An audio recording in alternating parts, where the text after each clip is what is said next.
అనంత కరుణామయుడు, అపార కృపాశీలుడు అయిన అల్లాహ్ పేరుతో ప్రారంభిస్తున్నాను. సూర అల్ వాఖియా. వాఖియా అంటే రానున్న సంఘటన అని అర్థం. ఇది సంపదల సూరాగా ప్రఖ్యాతి చెందింది. దీనిని ప్రతిరోజు రాత్రి చదివేవాడో ఎన్నడూ పస్తులుండడు అని అంటారు. కాని ఈ ప్రవచనం ప్రామాణికమైంది కాదు. దీని పేరు మొదటి ఆయత్లో ఉంది. ఈ సమూహంలో ఇది 7వది, చివరిది. ఈ సూరాలన్నీ దివ్యజ్ఞానం మరియు పరలోక జీవితాన్ని గురించి చర్చించాయి. ఈ సూర మక్కా మొదటి కాలానికి చెందింది. పునరుత్థానం గురించి ఇందులో వివరాలు ఉన్నాయి. ఈ సూరహ్లో 96 ఆయతులు ఉన్నాయి. ఇక ఈ సూరహ యొక్క అర్థాన్ని తెలుసుకుందాం. ఆ అనివార్య సంఘటన సంభవించినప్పుడు, ఇక్కడ అనివార్య సంఘటన అంటే అంతిమ ఘడియ, పునరుత్థాన దినం అని అర్థం. అది సంభవించడంలో ఎలాంటి అసత్యమూ లేదు. అది కొందరిని హీనపరుస్తుంది, మరికొందరిని పైకెత్తుతుంది. దీని అర్థం అల్లా సుబహానవతాల ఆజ్ఞల్ని అనుసరించిన వారు పైకెత్తబడతారు అని అర్థం. వాటిని తిరస్కరించిన వారు హీనపరచబడతారు. భూమి తీవ్ర కంపనంతో కంపించినప్పుడు, పర్వతాలు పొడిగా మార్చబడినప్పుడు, అప్పుడు వాటి దుమ్ము నలువైపులా నిండిపోయినప్పుడు మీరు 3 వర్గాలుగా విభజింపబడతారు. ఇక కుడిపక్షం వారు. ఆ కుడిపక్షం వారు ఎంత అదృష్టవంతులు! ఇక్కడ కుడిపక్షం వారంటే తమ కర్మపత్రాలు కుడి చేతిలో ఇవ్వబడేవారు, అంటే స్వర్గానికి అర్హులైన వారు అనర్థం. మరికొందరు వామపక్షం వారుంటారు. ఆ వామపక్షపు వారు ఎంత దౌర్భాగ్యులు! ఇక్కడ వామపక్షం వారు అంటే తమ కర్మపత్రాలు ఎడమ చేతిలో ఇవ్వబడినవారు, అంటే నరకానికి అర్హులైనవారు. మరియు ఇహలోకంలో విశ్వాసంలో ముందున్నవారు స్వర్గంలో కూడా ముందుంటారు. అలాంటివారు అల్లాహ్ సాన్నిధ్యాన్ని పొందుతారు. వారు సర్వసుఖాలు గల స్వర్గవనాల్లో ఉంటారు. మొదటి తరాల వారిలో నుండి చాలామంది, మరియు తరువాతి తరాల వారిలో నుండి కొంతమంది బంగారు జలతారు అల్లిన ఆసనాల మీద ఒకరికొకరు ఎదురెదురుగా వాటిమీద దిండ్లకు ఆనుకుని కూర్చొనుంటారు. వారి చుట్టుపక్కల్లో నిత్య బాల్యంగల బాలురు సేవకులుగా తిరుగుతూ ఉంటారు. మధువు ప్రవహించే చెలమల నుండి నింపిన పాత్రలు, గిన్నెలు మరియు కప్పులతో. దానివలన వారికి తలనొప్పిగాని లేక మత్తుగాని కలగదు. మరియు వారు కోరే పండ్లు, ఫలాలు ఉంటాయి. వారు ఇష్టపడే పక్షుల మాంసం.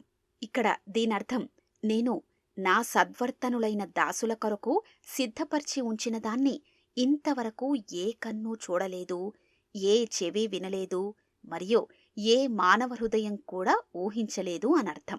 మరియు అందమైన కన్నులు గల సుందరాంగులు, దాచబడిన ముత్యాలవలే. ఇదంతా వారు చేస్తూ ఉండిన సత్కార్యాలకు ప్రతిఫలంగా. అందులో వారు వ్యర్థమైన మాటలుగాని పాప విషయాలుగాని వినరు. ఇక్కడ అర్థమేంటంటే, ప్రాపంచిక జీవితంలో పోట్లాటలు, ఏవకింపులు, అసహ్యాలు సొంత అన్నదమ్ముల మధ్య కూడా తప్పవు. కాని స్వర్గవాసుల మధ్య ఇటువంటి వ్యర్థపు మాటలు ఎన్నడూ జరగవని. శాంతి శాంతి అనే మాటలు తప్ప. మరియు కుడిపక్షం వారు, ఆ కుడిపక్షం వారు ఎంత అదృష్టవంతులు!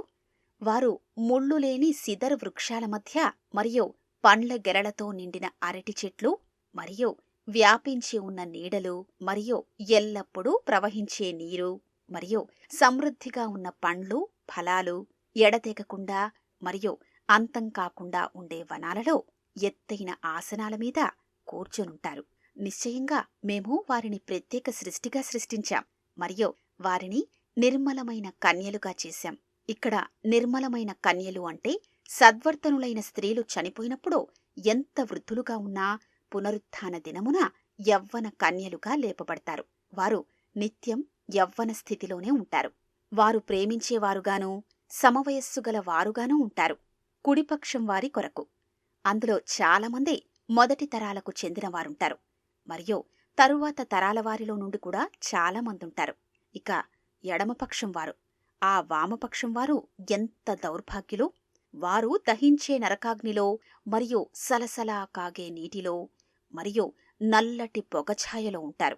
అది చల్లగానూ ఉండదు, మరియు ఓదార్చేదిగానూ ఉండదు. నిశ్చయంగా వారు ఇంతకుముందు చాలా భోగభాగ్యాలలో పడి ఉండిరి. వారు మూర్ఖపు పట్టుతో ఘోరమైన పాపాలలో పడి ఉండిరి. మరియు వారు ఇలా అనేవారు, ఏ మేము మరణించి మట్టిగా మరియు ఎముకలుగా మారిపోయిన తర్వాత కూడా మరలా బతికించి లేపబడతామా? మరియు పూర్వీకులైన మా తాత ముత్తాతలు కూడానా? వారితో ఇలా అను, నిశ్చయంగా పూర్వీకులు మరియు తరువాత వారు కూడాను. వారందరూ ఆ నిర్ణీత రోజు ఆ సమయాన సమావేశపరచబడతారు. అయితే నిశ్చయంగా మార్గభ్రష్టులైన ఓ అసత్యవాదులారా, మీరు జక్కూం చెట్టును తింటారు, దానితో కడుపులు నింపుకుంటారు, తరువాత దానిమీద సలసలా కాగే నీరు తాగుతారు. వాస్తవానికి మీరు దానిని దప్పికగొన్న ఒంటెలవలే తాగుతారు. తీర్పు దినన్నాడు ఈ వామపక్షం వారికి లభించే ఆతిథ్యం ఇదే. మిమ్మల్ని మేమే సృష్టించాం. అయితే మీరెందుకు ఇది సత్యమని నమ్మరు?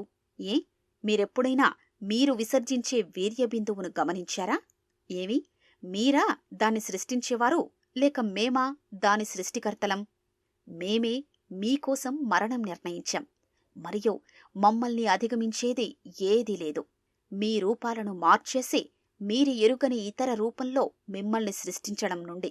మరియు వాస్తవానికి మీ మొదటి సృష్టిని గురించి మీరు తెలుసుకున్నారు.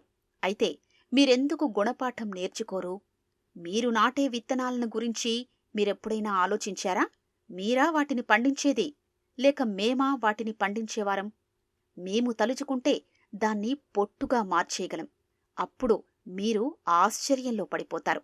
మీరనేవారు, నిశ్చయంగా మేము పాడైపోయాం, కాదు కాదు, మేము దరిద్రులమయ్యామని. ఏ, మీరెప్పుడైనా మీరు తాగే నీటిని గురించి ఆలోచించారా? మీరా దాన్ని మేఘాల నుండి కురిపించేవారో, లేక మేమా దాన్ని కురిపించేవారం? మేము తలుచుకుంటే దానిని ఎంతో ఉప్పుగా ఉండేలా చేసేవారం. అయినా మీరెందుకు కృతజ్ఞత చూపరు? మీరు రాజేసే అగ్నిని గమనించారా? దాని వృక్షాన్ని పుట్టించినవారు మీరా, లేక దాన్ని ఉత్పత్తి చేసింది మేమా? మేము నరకాగ్నిని గుర్తుచేసేదిగా మరియు ప్రయాణికులకు అవసరం గల వారికి ప్రయోజనకారిగా చేశాం. అంటే ఇక్కడ అర్థం, అన్ని రకాల ఇంధనం, బొగ్గు, పెట్రోలు మొదలైనవి చెట్ల నుంచే వస్తాయని. హదీస్లో 3 వస్తువుల నుండి ఎవ్వరినీ ఆపకూడదని ఉంది. అవి నీరు, ఆహారం మరియు అగ్ని. కావున సర్వోత్తముడైన నీ ప్రభువు నామాన్ని స్తుతించు. ఇక నేను నక్షత్రాల స్థానాల సాక్షిగా చెబుతున్నాను. నిశ్చయంగా మీరు గమనించగలిగితే ఈ శబదం ఎంతో గొప్పది. నిశ్చయంగా ఈ ఖురాన్ దివ్యమైనది, సురక్షితమైన గ్రంథంలో ఉన్నది. దాన్ని పరిశుద్ధులు తప్ప మరెవ్వరూ తాకలేరు. ఇక్కడ పరిశుద్ధులు అంటే దానిని అంటే లోహె మెహఫూజ్ మరియు పరిశుద్ధులు, దైవదూతలు అని కొందరి అభిప్రాయం. మరికొందరు దానిని అంటే ఖురానని అన్నారు. దాన్ని ఆకాశం నుండి అవతరింపజేస్తున్నవారు కేవలం దైవదూతలే. సత్యతిరస్కారులు అపోహలు లేపినట్లు శైతాన్లు కాదు, ఎందుకంటే వారు దాన్ని తాకలేరు. ఇది సర్వలోకాల ప్రభువు తరపు నుండి అవతరింపజేయబడింది. ఏ, మీరు ఈ సందేశాన్ని తేలిగ్గా తీసుకుంటున్నారా? సందేశమంటే ఇక్కడ ఖురానని హదీస్లో పేర్కొనబడింది. మరియు అల్లా మీకు ప్రసాదిస్తున్న జీవనోపాధికి కృతజ్ఞత చూపక వాస్తవానికి ఆయన్ను మీరు తిరస్కరిస్తున్నారా? ఇక్కడ జునాఘడీ గారి తాత్పర్యం ఈ విధంగా ఉంది, మీరు తిరస్కరిస్తూ ఉండడమే మీ జీవనోపాధిగా చేసుకుంటున్నారా అని. అయితే చనిపోయేవాడి ప్రాణం గొంతులోకొచ్చినప్పుడు మీరెందుకు ఆపలేరు? మరియు అప్పుడు మీరు ఏవీ చేయలేక చూస్తూ ఉండిపోతారు. మరియు అప్పుడు మేము అతనికి మీకంటే చాలా దగ్గరలో ఉంటాం, కాని మీరు చూడలేకపోతారు. ఇక్కడ కొందరు అల్లా సుబ్హానహువతఆలా తన జ్ఞానంతో మీ దగ్గరలో ఉన్నాడని, మరికొందరు ఇక్కడ దీని భావం ప్రాణం తీసే దైవదూతలని వ్యాఖ్యానించారు. ఒకవేళ మీరు ఎవరి అదుపాజ్ఞలో లేరనుకుంటే, మీరు సత్యవంతులే అయితే ఆ ప్రాణాన్ని ఎందుకు తిరిగి రప్పించుకోలేరు? కాని అతడు మరణించేవాడు అల్లా సాన్నిధ్యాన్ని పొందినవాడైతే అతని కొరకు సుఖసంతోషాలు మరియు తృప్తి మరియు పరమానందకరమైన స్వర్గవనం ఉంటాయి. ఈ సూర మొదట్లో పేర్కొన్న 3 రకాల వారిలో వీరు మొదటి రకానికి చెందినవారు. మరియు ఎవడైతే కుడిపక్షం వారికి చెందినవాడైతే వీరు 2వ రకానికి చెందినవారు. అతనితో నీకు శాంతి కలుగుగాక, నీవు కుడిపక్షంలో వారిలో చేరావు అననబడుతుంది. ఎవడైతే అసత్యవాదులు, మార్గభ్రష్టులైన వారిలో చేరతాడో వీరు 3వ రకానికి చెందినవారు.